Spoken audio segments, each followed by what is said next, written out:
السلام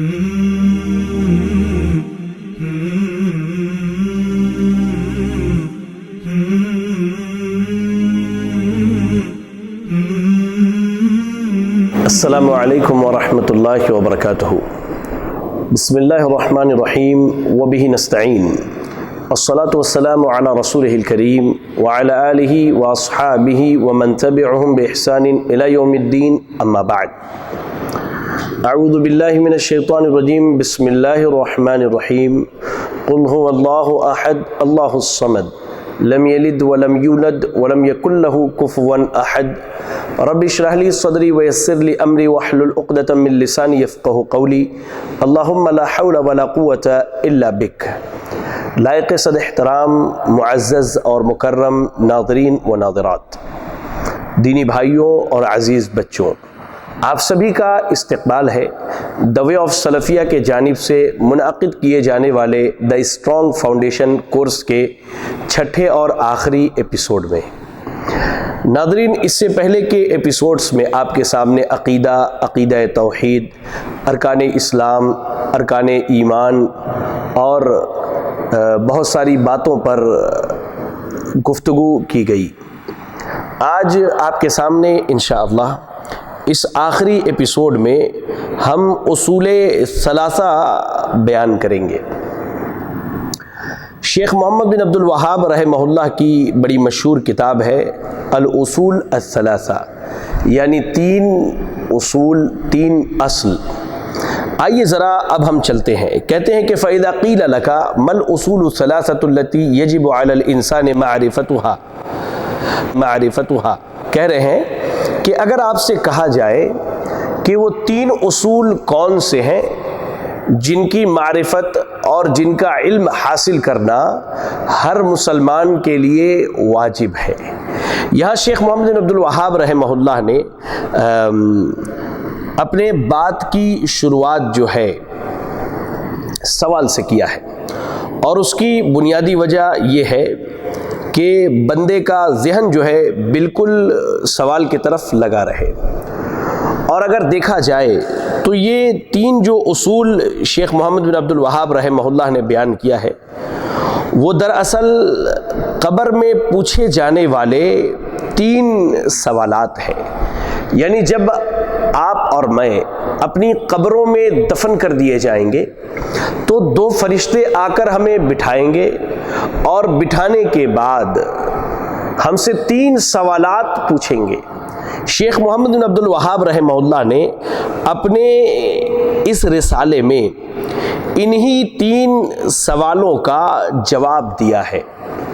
کہہ رہے ہیں کہ فقل، اگر پوچھا جائے کہ یہ تین اصول کیا ہے تو آپ کہیے معرفت العبد ربہ، کہ بندے کا اپنے رب کو پہچاننا، بندہ اپنے رب کو پہچان لے، یہ پہلا اصل ہے۔ اللہ رب العالمین کی معرفت بہت سارے اسباب سے حاصل ہوتی ہے۔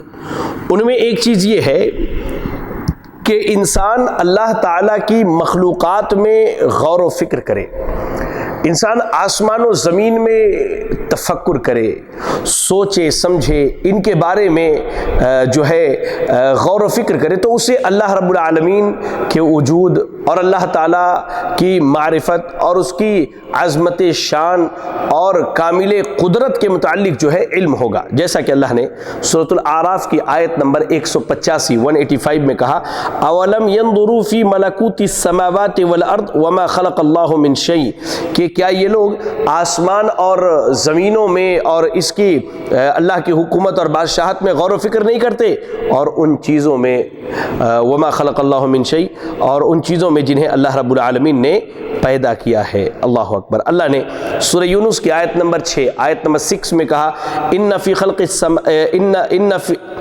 ان فی اختلاف اللیل والنہار وما خلق اللہ فی السماوات والارض لآیات لقوم یتقون، کہ بے شک دن و رات کے آنے جانے میں اور آسمان و زمین اور اس کی تمام مخلوقات میں اہل تقوی کے لیے اللہ رب العالمین نے کیا ہے، نصیحت رکھی ہے۔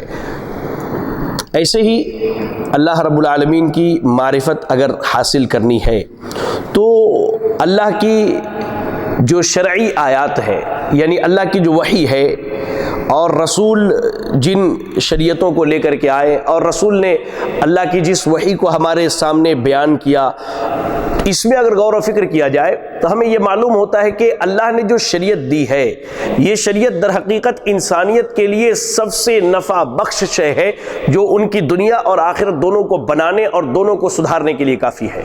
تو اس طرح سے بندہ اللہ رب العالمین کی معرفت حاصل کر سکتا ہے۔ اس کے بعد انہوں نے کہا کہ پہلا اصل تو ہے معرفت العبد ربہ، بندے کا جو ہے اپنے رب کی معرفت حاصل کرنا، ودینہ، اور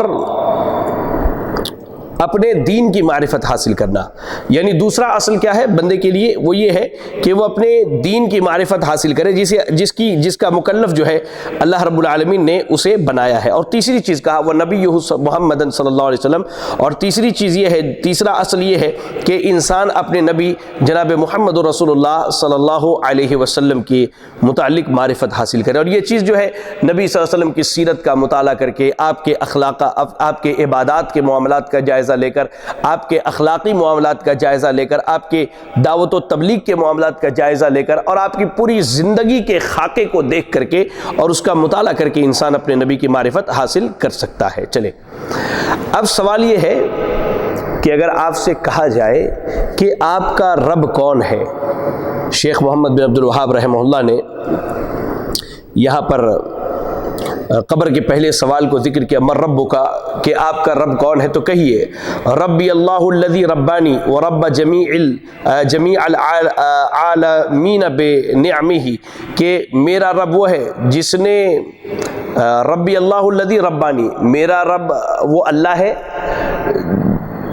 جس نے میری کہہ لیجئے کہ تربیت کی اور مجھے پالا پوسا اور اپنی تمام نعمتیں مجھے عطا کی، اور تمام جہان کو جس نے اپنے نعمتوں سے مالا مال کیا، اور وہی حقیقی معبود ہے، اس کے سوا کوئی معبود نہیں، اس کے سوا کوئی معبود نہیں ہے۔ اور اس کی دلیل سورۃ الفاتحہ کی آیت نمبر 2، الحمدللہ رب العالمین، الحمدللہ رب العالمین، تمام تعریفیں اس اللہ کے لیے جو تمام جہان کا رب ہے، یعنی جس نے اپنی نعمتوں سے اور اپنے کہہ لیجئے کہ اپنی نعمتوں سے اس جہان کو پالا، اور جو اس جہان کا خالق ہے، مالک ہے، اور اس کا مدبر ہے۔ اور اللہ کے علاوہ جتنی چیز ہے وہ عالم ہے، وہ اللہ کی مخلوق ہے، اور میں بھی اللہ کی مخلوقات میں سے ایک مخلوق ہوں۔ کہا جائے کہ تم نے اپنے رب کو کیسے پہچانا، اللہ اکبر، کہتے ہیں کہ جب آپ سے سوال کیا جائے کہ آپ نے اپنے رب کو کیسے پہچانا، تو آپ کہیے کہ اللہ کی آیات اور اس کی مخلوقات کے ذریعہ۔ اللہ کی آیات میں دن و رات کا آنا جانا، چاند اور سورج، یہ اللہ کی آیات ہے، اور اللہ کی مخلوقات میں ساتوں زمین، ساتوں آسمان، اور اس کے درمیان کی تمام چیزیں۔ جب میں نے ان میں غور و فکر کیا تو مجھے یہ معلوم ہوا کہ میرا رب اللہ ہے، میرا رب اللہ ہے۔ اب دلیل کے طور پہ انہوں نے سورہ فصلت کی آیت نمبر 37، آیت نمبر 37 کو ذکر کیا، وَمِنْ آیَاتِهِ اللَّيْلُ وَالنَّهَارُ وَالشَّمْسُ وَالْقَمَرُ لَا تَسْجُدُوا لِلشَّمْسِ وَلَا لِلْقَمَرِ وَاسْجُدُوا لِلَّهِ الَّذِي خَلَقَهُنَّ إِن كُنتُمْ إِيَّاهُ تَعْبُدُونَ، اور اللہ کی آیتوں میں سے رات اور دن ہے، چاند اور سورج ہیں، لہذا تم سورج اور چاند کو سجدہ نہ کرو، تم اللہ کو سجدہ کرو اگر تم اس کے حقیقی بندے بننا چاہتے ہو۔ اور اس کے بعد کہا کہ سورۃ الاعراف کی آیت نمبر 54 کے اندر اللہ نے ارشاد فرمایا کہ ان ربکم اللہ الذی خلق السماوات والارض فی ستۃ ایام ثم استوى علی العرش یغشی اللیل النہار یطلبه حثیثا والشمس والقمر والنجوم مسخرات بامرہ الا له الخلق والامر تبارک اللہ رب العالمین، کہ بے شک تم سب کا رب جو ہے، تم سب کا خالق جو ہے، وہ اکیلا اللہ رب العالمین ہے، جس نے 6 دنوں میں آسمان و زمین کو پیدا کیا، پھر مستوی عرش ہوا، اور اس کی نشانیوں میں ہے رات و دن کا آنا جانا، چاند اور سورج، یہ تمام ستارے سیارے جو اس کے حکم سے مسخر ہیں، اور یاد رکھو پیدا کرنے والا بھی اللہ تعالیٰ ہے، اور اس کی تخلیق میں حکم بھی اسی کا چلتا ہے، اور وہ اللہ رب العالمین تمام جہان کا رب ہے۔ اللہ اکبر۔ اگر اس آیت کریمہ میں غور کیا جائے تو تقریباً 6 باتیں ہمیں معلوم ہوتی ہیں۔ پہلی چیز کیا کہ اللہ تعالیٰ نے ان تمام عظیم مخلوقات کو 6 دنوں میں پیدا کیا۔ اگر اللہ تعالیٰ چاہتا تو 1 لمحے میں بھی پیدا کر سکتا تھا، 6 دنوں میں پیدا کرنے کی حکمت اللہ رب العالمین جانتا ہے۔ دوسری چیز، ان کی تخلیق کے بعد اللہ تعالیٰ مستوی عرش ہوا اور اللہ تعالیٰ بلند ہوا عرش پر جیسا اس کے ذات کے لائق اور مناسب ہے۔ تیسری چیز کہ اللہ رب العالمین جو ہے دن و رات کا الٹ پلٹ کرنے والا ہے، دن و رات کا الٹ پلٹ کرنے والا ہے۔ ایسے ہی اللہ رب العالمین نے سورج، چاند اور ستارے جو ہے ان کی تخلیق کی اور ایسے ہی ایک اور 5ویں بات کا یہ علم ہوتا ہے کہ اللہ رب العالمین کی ملکیت جو ہے اور اللہ کی حاکمیت جو ہے یہ تمام چیزوں کو عام ہے، جیسا کہ اللہ نے کہا الا لہ الخلق والامر، تو پیدا بھی کرنے والا اللہ تعالیٰ ہے اور حکم بھی اسی کا چلتا ہے، کسی غیر کا نہیں۔ اور چھٹی چیز یہ پتہ چلا تبارک اللہ رب العالمین کہ اللہ تعالیٰ تمام جہان کا جو ہے رب ہے۔ رب یہ معبود حقیقی کو کہتے ہیں۔ رب کیا ہے؟ معبود حقیقی۔ رب وہ ہے جو خالق ہے، مالک ہے اور مدبر ہے۔ اللہ اکبر۔ چلیں، امام ابن کثیر رحمہ اللہ کہتے ہیں کہ الخالق لهذه الاشیاء هو المستحق للعبادہ، یعنی آسمان و زمین، اس کے درمیان کی تمام چیزیں، یہ چاند سورج، ان ساری چیزوں کا جو پیدا کرنے والا رب ہے در حقیقت وہی عبادت کا مستحق ہے، وہی حقیقی معبود ہے۔ چلیں، اللہ نے ہمیں جن عبادتوں کا حکم دیا ہے ان میں اسلام ہے، ایمان ہے اور احسان ہے۔ اسلام، ایمان اور احسان کے بارے میں آپ کے سامنے بات آ چکی ہے۔ ایسے ہی ان عبادات میں آپ دیکھیں دعا ہے، خوف ہے، اللہ امید ہے، توکل ہے، امید ہے، توکل ہے، رغبت ہے، رہبت ہے، یعنی اللہ سے امید اور اللہ سے خوف، خشوع ہے، اللہ کی خشیت ہے، اللہ کی طرف انابت، پلٹنا، لوٹنا، توبہ کرنا، ایسے ہی اللہ سے مدد طلب کرنا، ایسے ہی پناہ طلب کرنا، ایسے ہی استغاثہ یعنی داد رسی چاہنا، ذبح اور نذر وغیرہ، یہ سب عبادت کی وہ اقسام ہیں جنہیں صرف اللہ رب العالمین کے لیے بجا لانے کا حکم اللہ نے دیا ہے۔ اس کی دلیل اللہ تعالیٰ کا یہ فرمان ہے وَأَنَّ الْمَسَاجِدَ لِلَّهِ فَلَا تَدْعُوا مَعَ اللَّهِ أَحَدًا، اور مسجدیں صرف اللہ کے لیے خاص ہیں، لہذا اس کے ساتھ کسی اور کو نہ پکارو۔ جس نے ان عبادات میں سے کسی ایک کو بھی اللہ کے علاوہ کسی کے لیے انجام دیا وہ مشرک ہے، کافر ہے۔ اس کی دلیل اللہ تعالیٰ کا یہ فرمان وَمَن يَدْعُ مَعَ اللَّهِ إِلَٰهًا آخَرَ لَا بُرْهَانَ لَهُ بِهِ فَإِنَّمَا حِسَابُهُ عِندَ رَبِّهِ إِنَّهُ لَا يُفْلِحُ الْكَافِرُونَ، جو شخص اللہ کے ساتھ کسی دوسرے معبود کو پکارے جس کی کوئی دلیل اس کے پاس نہیں، بس اس کا حساب تو اس کے رب کے اوپر ہی ہے، بے شک کافر لوگ نجات سے محروم ہیں۔ اور حدیث میں آیا ہے کہ دعا عبادت کا مغز ہے۔ دعا کیا ہے؟ عبادت کا مغز ہے۔ اس کی دلیل اللہ تعالیٰ کا یہ ارشاد وَقَالَ رَبُّكُمُ ادْعُونِي أَسْتَجِبْ لَكُمْ إِنَّ الَّذِينَ يَسْتَكْبِرُونَ عَنْ عِبَادَتِي سَيَدْخُلُونَ جَهَنَّمَ دَاخِرِينَ۔ اب یہاں سے شیخ محمد بن عبد الوہاب رحمہ اللہ نے جن عبادات کا تذکرہ کیا اسلام، ایمان اور احسان کے علاوہ، اب ان کی تھوڑی تفصیل بتلا رہے ہیں۔ کہہ رہے ہیں کہ دعا جو ہے یہ عبادت ہے اور دعا عبادت کا مغز ہے۔ اس کی دلیل دی انہوں نے وقال ربکم ادعونی استجب لکم، اور تمہارے رب کا فرمان سرزد ہو چکا ہے کہ مجھ سے دعا کرو میں تمہاری دعاؤں کو قبول کروں گا، یعنی مانو کہ جو لوگ میری عبادت سے خود سری کرتے ہیں وہ ابھی ابھی ذلیل ہو کر جہنم پہنچ جائیں گے۔ یاد رکھیں دعا کی 2 قسمیں ہوتی ہیں میرے بھائیوں، دعا کی 2 قسمیں ہیں، ایک ہے دعائے عبادت اور ایک ہے دعائے مسئلہ۔ دعائے عبادت وہ یہ ہے کہ جو زبان حال سے ہو، جو زبان حال سے ہو، جیسے نماز، روزہ اور حج وغیرہ۔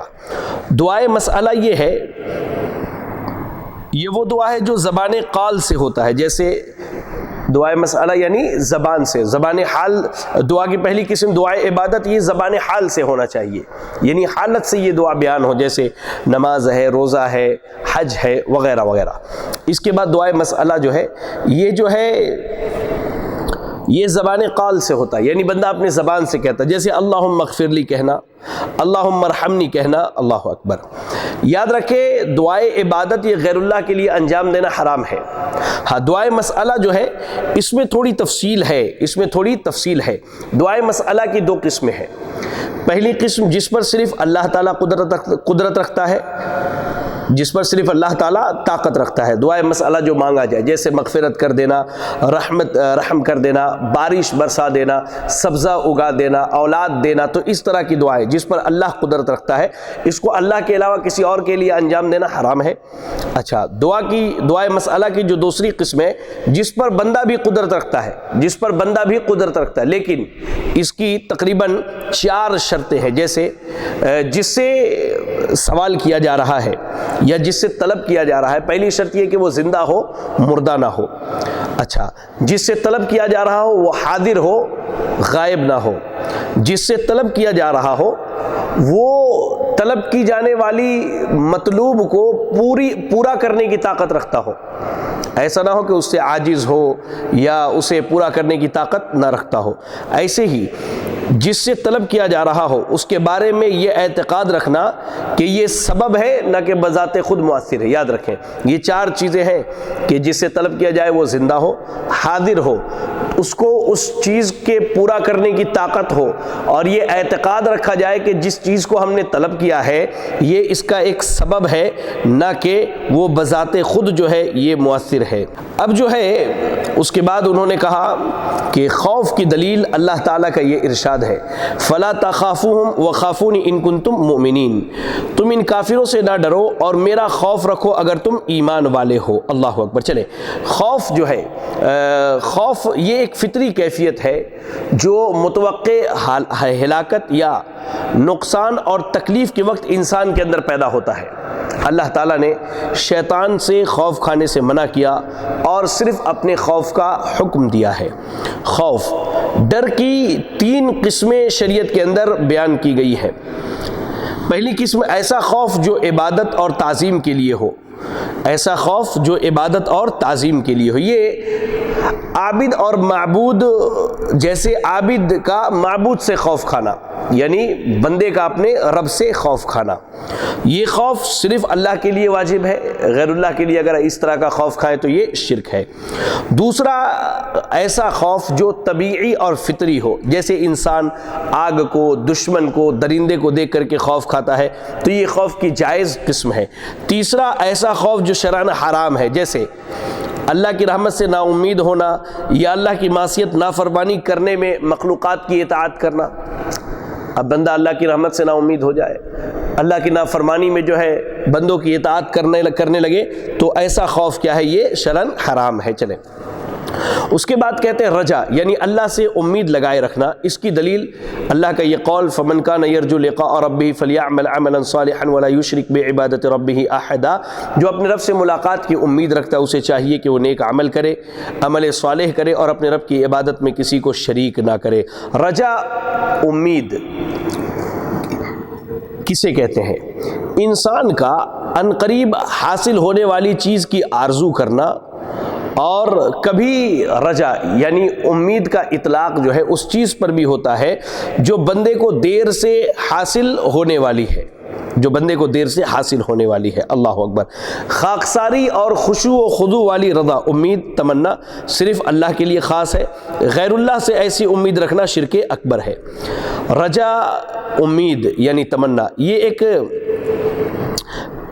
قابل ستائش اسی وقت ہوگی جب اللہ کی اطاعت اور ثواب کی امید میں رکھی جائے یا قبولیت کی امید رکھتے ہوئے گناہوں سے توبہ کیا جائے، جبکہ بغیر عمل کے تمنا کرنا اور امید لگانا یہ خود فریبی میں مبتلا ہونا ہے اور ایک قابل مذمت عمل ہے۔ یاد رکھیں، اس میں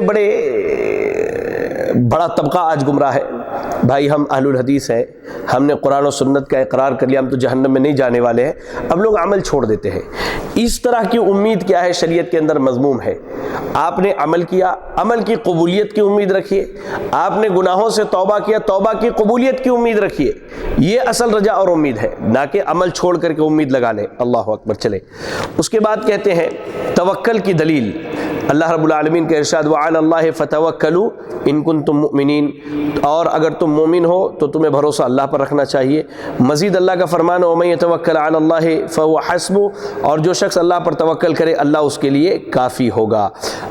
توکل کی تعریف ذرا جان لیجئے۔ توکل لغت میں کہتے ہیں کسی چیز پر اعتماد کرنا، اور شریعت میں جائز اسباب اختیار کرتے ہوئے خالص اللہ ہی پر اعتماد اور بھروسہ کرنا۔ توکل میں 3 چیزوں کا پایا جانا ضروری ہے۔ پہلی چیز خلوص، یعنی اللہ پر اعتماد کرنے میں۔ دوسری چیز بھروسہ، اللہ سبحانہ و تعالیٰ کے اپنے بندے سے کئی کیے ہوئے وعدے کو پورا کرنے میں، یعنی بھروسہ ہو کہ اللہ نے جو وعدہ کیا ہے وہ اللہ پورا کرے گا، اور شرعی اسباب اختیار کرنے میں۔ توکل شرعی اسباب اختیار کرنا توکل کے منافی نہیں ہے، شرعی اسباب اختیار کرنا چاہیے۔ اس کے بعد کہا رغبت، رہبت اور خشوع کی دلیل، انہم کانوا یسارعون فی الخیرات ویدعوننا رغبا ورہبا وکانوا لنا خاشعین، یہ بزرگ لوگ نیک کاموں کی طرف جلدی کرتے ہیں اور ہمیں لالچ، طمع اور ڈر، خوف سے پکارتے ہیں اور ہمارے سامنے عاجزی کرنے والے ہیں۔ یاد رکھیں، رغبت کہتے ہیں من پسند چیز کو پانے کی خواہش، رہبت کہتے ہیں ایسا ڈر جو ڈرائی گئی چیز سے دور کر دے، یعنی یہ ڈر عمل کے ساتھ جڑا ہوا ہے، اور خشوع کہتے ہیں اللہ کی عظمت کے سامنے عاجزی و انکساری اختیار کرنا، یہاں تک کہ اس کے شرعی اور کونی فیصلے کے سامنے سر تسلیم خم کر دینا۔ ایک چیز یاد رکھیں، جو بندہ اللہ کی طرف متوجہ ہوتا ہے، جو بندہ اللہ کی عبادت کرتا ہے، اس کے اندر دونوں صفت پائی جانی چاہیے کہ امید بھی ہو اور کہہ لیجئے کہ خوف بھی ہو۔ خوف اور امید کے مابین اس کی زندگی گزرنی چاہیے۔ ایسا نہیں کہ خوف کا پہلو بہت غالب کر لے کہ یہاں تک کہ یعنی کہہ لیجئے کہ خوف کا پہلو اپنے اوپر غالب کر لے، یا پھر اپنے اوپر امید کا پہلو غالب کر لے اور عمل کرنا ہی چھوڑ دے۔ نہیں، یہ دونوں پہلو ہونے چاہیے۔ خشیت کہتے خشیت کی دلیل ہے فلا تخشوہم واخشونی، تم ان سے نہ ڈرو، مجھ سے ڈرو۔ خشیت ایسا خوف جو خالق کی عظمت اور کمال سلطنت کے علم پر مبنی ہو۔ خشیت اور خوف میں ایک باریک فرق ہے۔ اب دیکھیں، خوف کہتے ہیں عام طبعی ڈر کو کہا جاتا ہے، ٹھیک ہے، کبھی اس چیز کا علم ہو اور کبھی علم نہ ہو، لیکن خشیت ایسے ڈر کو کہتے ہیں جو علم کی بنیاد پر ہوتا ہے۔ چلیں، اس کے بعد انہوں نے انابت کی دلیل دی، کہا انابت کی دلیل اللہ کا قول وَأَنِيبُوا إِلَىٰ رَبِّكُمْ وَأَسْلِمُوا لَهُ، اور تم اپنے پروردگار کی طرف جھک پڑو اور اس کے حکم کی فرما برداری کرو۔ اس کے بعد انہوں نے استعانت یعنی مدد طلب کرنے کی دلیل دی، کہا ایاک نعبد و ایاک نستعین، اور بطور دلیل یہ حدیث پیش کیا اذا استعنت فاستعن باللہ، جب مدد طلب کرو تو اللہ سے مدد طلب کرو۔ استعادہ یعنی پناہ مانگنے کی، ناپسندیدہ چیزوں سے پناہ طلب کرنے کی دلیل دی، قل اعوذ برب الفلق، آپ کہہ دیجئے میں صبح کے رب کی پناہ میں آتا ہوں۔ قل اعوذ برب الناس، آپ کہہ دیجئے میں لوگوں کے پروردگار کی پناہ میں آتا ہوں۔ استغاثہ یعنی ہلاکت اور پریشانی کے وقت بچنے کے لیے مدد کی دعا کرنا، تو اس کی دلیل دی اذ تستغیثون ربکم فاستجاب لکم، اس وقت کو یاد کرو جب تم اپنے رب سے فریاد کر رہے تھے پھر اللہ نے تمہاری دعا سن لی۔ اس کے بعد کہا ذبح کی دلیل قل ان صلاتی و نسکی و محیای و مماتی للہ رب العالمین، آپ فرما دیجئے یقیناً میری نماز، میری ساری عبادت اور میرا جینا اور میرا مرنا یہ سب خالص اللہ رب العالمین کے لیے جو سارے کائنات کا مالک ہے۔ اور ذبح کی دلیل دیتے ہوئے کہا کہ اللہ کے نبی نے فرمایا جس نے غیر اللہ کے نام پر ذبح کیا اس پر اللہ کی لعنت ہو۔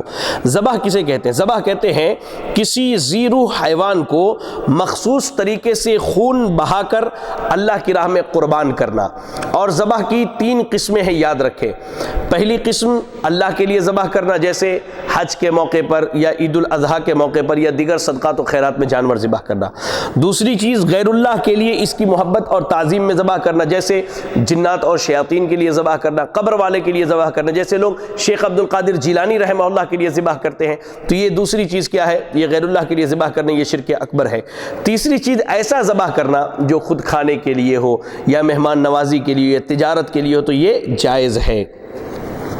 چلے، اس کے بعد کہا اور نظر کی دلیل، اللہ تعالیٰ کا یہ فرمان وَيُؤْفُونَ بِالنَّذْرِ وَيَخَافُونَ يَوْمًا كَانَ شَرُّهُ مُسْتَطِيرًا، اور جو نظر پوری کرتے ہیں اور اس دن سے ڈرتے ہیں جس کی برائی چاروں طرف پھیل جانے والی ہے۔ نظر کی تعریف کیا ہے؟ نظر کہتے ہیں ایسا عہد و پیمان عہد و پیمان اور اپنے اوپر کسی چیز کو لازم کرنے کو کہتے ہیں، یعنی بندہ عہد و پیمان لے لے یا اپنے اوپر کسی چیز کو لازم کر لے، اسے نظر کہتے ہیں۔ شریعت میں کہتے ہیں کہ بندے کا اپنے اوپر ایسی چیز کا واجب کر لینا جو واجب نہ ہو۔ اب اس کے اوپر ایک چیز واجب نہیں تھی لیکن اس نے نظر مان کر کے اپنے اوپر اس چیز کو واجب کر لیا۔ نظر کی دو قسمیں ہیں، پہلی قسم اللہ کے لیے نظر ماننا، دوسری چیز غیر اللہ کے لیے نظر ماننا۔ تو اللہ کے لیے نظر ماننا جائز، غیر اللہ کے لیے نظر ماننا حرام ہے۔ چلیں، یہ تو من رب کا، تمہارا رب کون ہے، اس کی معرفت ہو گئی الحمدللہ۔ دوسری اصل جو ہے دلائل کے ساتھ دین اسلام کی معرفت۔ مؤلف رحمہ اللہ نے یہاں جو دوسرا اصل بیان کیا ہے وہ دلائل کے ساتھ جو ہے وہ دین اسلام کی معرفت حاصل کرنا۔ شیخ محترم شیخ محمد بن عبد الوہاب رحمہ اللہ نے یہاں جو یہ بات کہی ہے کہ دلائل کے ساتھ، تو اس کی بنیادی وجہ یہ ہے کہ شریعت کی باتیں دلائل پر مبنی ہیں، نہ کہ لوگوں کی خواہشات اور لوگ جو اس طرح کے کشف کا دعویٰ کرتے ہیں، الہام کا دعویٰ کرتے ہیں اور مراقبے کا دعویٰ کرتے ہیں، اس پر نہیں، بلکہ کتاب و سنت پر اسلام کی جو بنیاد قائم ہے ان دلائل کے ذریعہ دین اسلام کی معرفت حاصل کرنا۔ مؤلف رحمہ اللہ نے یہاں دین اسلام کے طور پر ارکان اسلام کو مکمل ذکر کیا ہے، اور اس کے بعد ارکان ایمان کو ذکر کیا ہے، جو الحمدللہ ہم نے آپ کے سامنے اگر آپ دیکھیں تو اللہ رب العالمین کے فضل سے چوتھے اور پانچویں ایپیسوڈ میں ارکان اسلام اور ارکان ایمان کو مکمل تفصیل کے ساتھ بیان کر دیا ہے، ٹھیک ہے؟ تو میں نہیں سمجھتا کہ یہاں اس کو بیان کرنے کی دوبارہ ضرورت ہے۔ تو یاد رکھیں، پہلا اصل کیا ہے؟ رب کی معرفت، من رب کا، تمہارا رب کون ہے، جس کی تفصیل آ گئی۔ دوسرا اصل ہے دینوں کا، دین اسلام کی معرفت، یعنی دلائل کے ساتھ دین اسلام کی معرفت، اور دین اسلام اصل مجموعہ ہے ارکان اسلام اور ارکان ایمان کا۔ ایک مرتبہ اجمالی طور پہ جان لے، شہادتین، اشہد ان لا الہ الا اللہ، اشہد ان محمد رسول اللہ کے اقرار، نماز کا قائم کرنا، زکوٰۃ کا ادا کرنا، رمضان کے روزے رکھنا اور حج کی ادائیگی کرنا، یہ اسلام ہے۔ اور ایسے ہی ارکان ایمان، یہ اسلام کا عبادات کا پہلو ہے جس کا تعلق بندے کے اعضاء اور جوارح سے ہے۔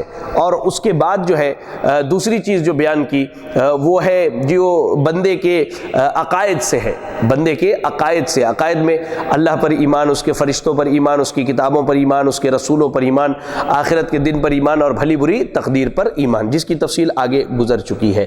کہہ رہے کہ تیسری اصل اپنے نبی محمد صلی اللہ علیہ وسلم کی معرفت حاصل کرنا۔ اب یہاں سے نبی صلی اللہ علیہ وسلم کی سیرت کی کچھ باتیں مؤلف رحمہ اللہ نے بیان کی ہیں جو ہم آپ کے سامنے یہاں بیان کریں گے انشاءاللہ۔ کہتے ہیں کہ آپ نبی محمد صلی اللہ علیہ وسلم کی معرفت حاصل کرنا، یعنی اپنے نبی محمد صلی اللہ علیہ وسلم کی معرفت حاصل کرنا، کیونکہ قبر میں جو تیسرا سوال کیا جائے گا وہ یہی ہوگا، من نبیوں کا، تمہارا نبی کون ہے۔ اب آپ کے تعلق سے معرفت حاصل کریں تو کیا جانیں، یاد رکھیں آپ کا نام کیا ہے؟ محمد ابن عبداللہ ابن عبد المطلب ابن ہاشم، اور ہاشم یہ قبیلہ قریش سے ہے جو کہ عرب کا ایک قبیلہ ہے، اور عرب در حقیقت اسماعیل بن ابراہیم علیہ السلام کی ذریت سے ہے۔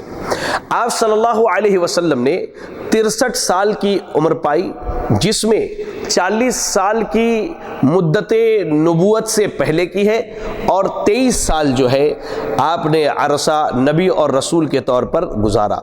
آپ پر سورہ اقرا کے ذریعہ، اقرا بسم ربک الذی خلق کے ذریعہ آپ کو نبی بنایا گیا، اور سورہ مدثر کی جو آیتیں ہیں، یا ایھا المدثر قم فانذر وربک فکبر وثیابک فطہر الی آخرہ، تو ان آیات کے ذریعے اللہ نے آپ کو رسول بنایا۔ آپ صلی اللہ علیہ وسلم کا آبائی وطن مکہ ہے، جبکہ آپ ہجرت کر کے مدینہ آئے۔ اللہ نے آپ کو شرک سے ڈرانے اور توحید کی طرف دعوت دینے والا بنا کر بھیجا، جیسا کہ اللہ کا ارشاد ہے، یا ایھا المدثر قم فانذر وربک فکبر وثیابک فطہر والرجز فہجر ولا تمنن تستکثر ولربک فاصبر۔ اے کپڑے اوڑھنے والے، کھڑا ہو جا اور آگاہ کر دے، اور اپنے رب ہی کی بڑائیاں بیان کر، اپنے کپڑے کو پاک رکھا کر، ناپاکی کو چھوڑ دے، اور احسان کر کے زیادہ لینے کی خواہش نہ کر، اور اپنے رب کی راہ میں صبر کر۔ قم فانذر کا مفہوم یہ ہے کہ آپ لوگوں کو شرک سے ڈرائیں اور ایک اللہ کی طرف بلائیں۔ وربک فکبر، یعنی توحید کا دامن تھامتے ہوئے آپ اللہ کی عظمت اور بڑائی بیان کریں۔ وثیابک فطہر، یعنی اپنے اعمال کو شرک کی پلیدگی سے پاک رکھیں۔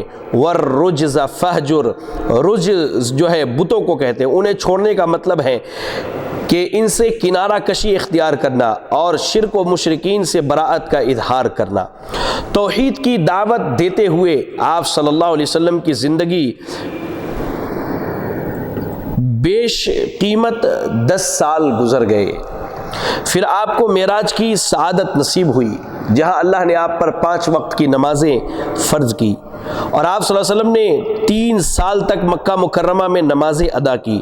پھر آپ کو مدینہ منورہ کی طرف ہجرت کا حکم ہوا، آپ کو مدینہ منورہ کی طرف ہجرت کا حکم ہوا۔ ہجرت کہتے ہیں بلاد کفر سے بلاد اسلام کی طرف نقل مکانی کرنا، جو کہ اس امت پر فرض ہے اور یہ قیامت تک باقی ہے۔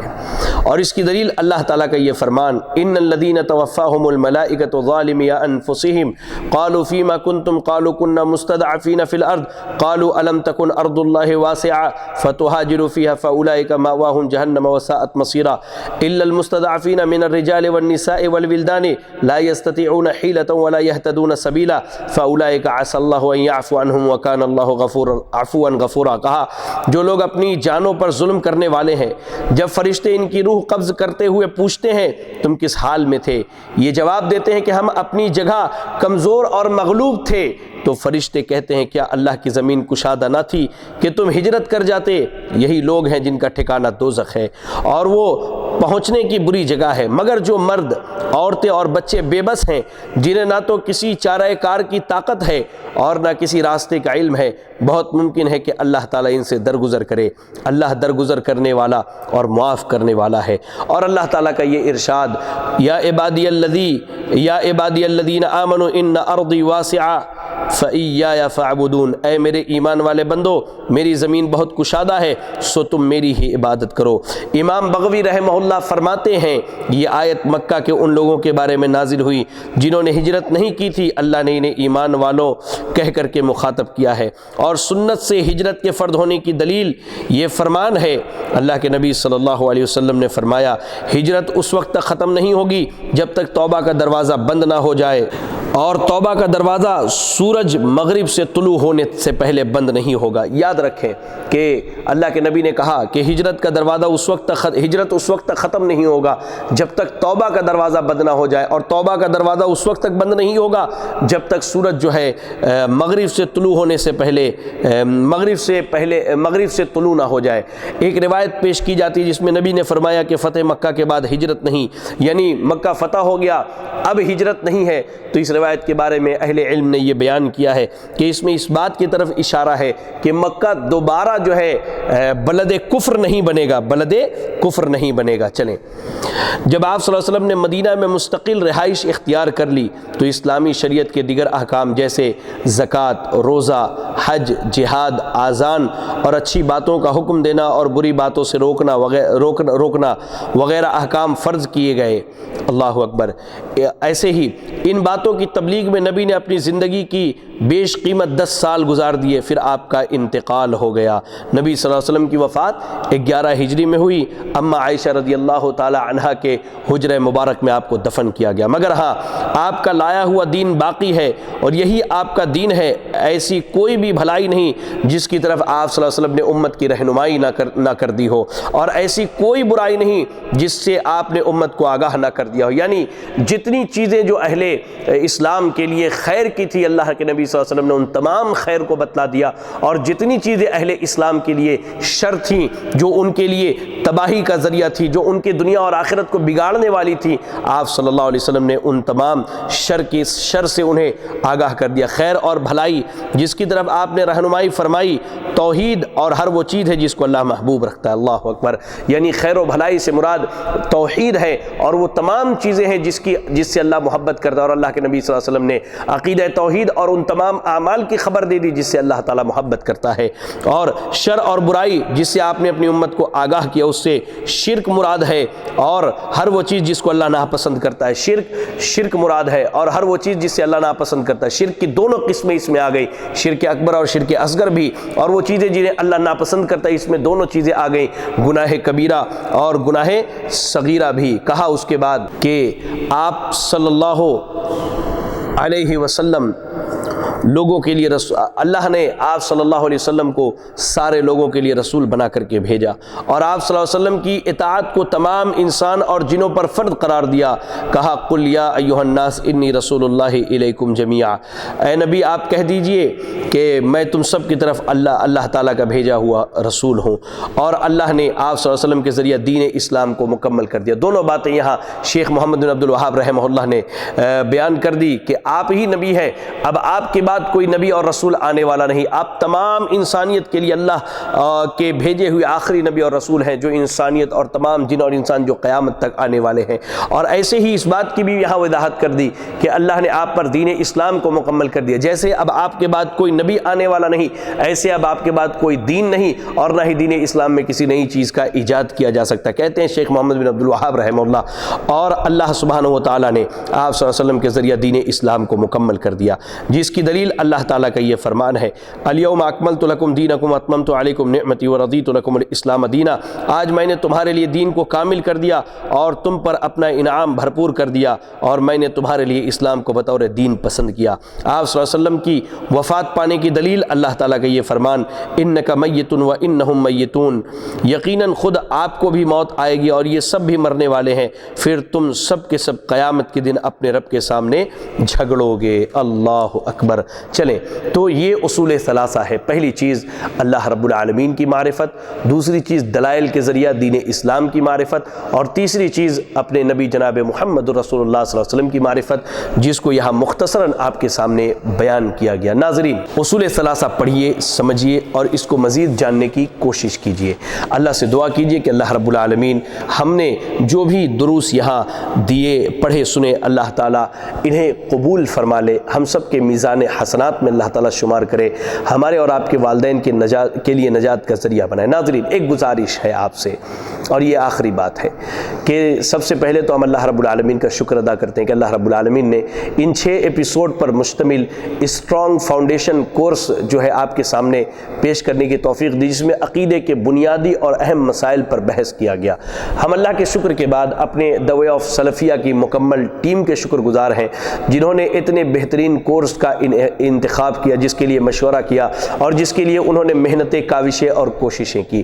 ایسے ہی ہم اپنے کیمرہ مین جناب عبد القدوس صاحب کے بھی شکر گزار ہیں، جنہوں نے اپنا قیمتی وقت دے کر کے ان تمام ایپیسوڈز کو آپ کے لیے ریکارڈ کیا، اور اپنے بھائی جناب تنویر صاحب اور اپنے بھائی جناب عبد القدیر صاحب اور ان کے تمام احباب اور دوست جو اس میں معاون اور متعاون ہیں، چاہے وہ اپنے محنت یا کوشش کے ذریعے یا اپنے مال کے ذریعے محنت کرتے ہیں، ان کا ہم شکر ادا کرتے ہیں اور ان کے حق میں اللہ سے دعا کرتے ہیں کہ اللہ تعالیٰ ان کے ہر چھوٹی بڑی نیکیوں کو قبول فرمائے، ان کے والدین کے لیے نجات کا ذریعہ بنائے۔ اس کے بعد جو ہے میں آپ تمام ناظرین سے ایک گزارش کرنا چاہتا ہوں، وہ یہ ہے کہ آپ جو ہے اس طرح کے کورسز جو دی وے آف سلفیہ کے جانب سے منعقد ہوتے ہیں، جس میں الگ الگ علماء اکرام کے ذریعہ اہم عناوین پر بات کی جاتی ہے، آپ اس میں بڑھ چڑھ کر کے حصہ لیں، بھرپور حصہ لیں اور کوشش کریں آپ دین کو سیکھنے کا۔ دیکھیں یہ ایک آسان ذریعہ ہے، آپ دور رہ کر کے بھی اہل علم سے دین سیکھ سکتے ہیں۔ یہ ٹیکنالوجی اور یہ جدید ترقیاتی دور میں یہ ایک آسان ذریعہ ہے علم سیکھنے کا۔ تو وے آف سلفیہ کی جانب سے آپ جو ہے منعقد ہونے والے تمام کورسز میں حصہ لیں، دین کو سیکھیں اور دین کو سمجھیں، جو کورسز اہل علم کے ذریعہ منعقد کرائے جاتے ہیں۔ اس کے بعد میں آپ تمام ناظرین کا ایک مرتبہ شکریہ ادا کرنا چاہتا ہوں اور اللہ سے دعا کرتا ہوں کہ اللہ رب العالمین ہماری، آپ کی اور تمام کی ان محنتوں کاوشوں کو قبول فرمائے۔ آمین وآخر دعوانا ان الحمد للہ رب العالمین۔ جزاکم اللہ خیرا۔ السلام علیکم ورحمۃ اللہ وبرکاتہ۔